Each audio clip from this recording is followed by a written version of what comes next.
رئیس اداره مرکز اکتشاف ایالات متحده آمریکا یا خود سریو مایکل پامپیو میگوید شبکه ویکیلیکس مثل خدمات جاسوسی حرف میزند و مثل خدمات جاسوسی عمل میکند. وقت فرا رسیده است که ویکیلیکس را با نام واقعیش یاد کنیم.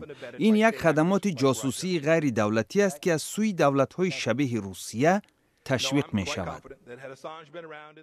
ماه ینور سال روان نهادهای استخباراتی ایالات متحده با پخش یک گزارش تأکید کردند که اصلا پیامدهای الکترونی حزب دموکرات را اداره استخبارات نظامی روسیه به دست آورد و به واسطه ویکیلیکس پخش کرد.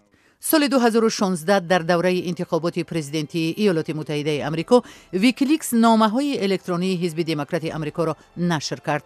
خدمات اکتشافی ایالات متحده بر این نظر است که روسیه خزینه اطلاعات حزب دموکرات را رخنه کرده معلومات دریافتی را بر ضد نامزد این حزب هیلاری کلینتون و بر نفع نامزد جمهوری‌خواه دونالد ترامپ استفاده کرده است. رهبر ویکیلیکس جولیان اسانج میگوید هدف از نشر پیام‌های الکترونی انتخابات نبود.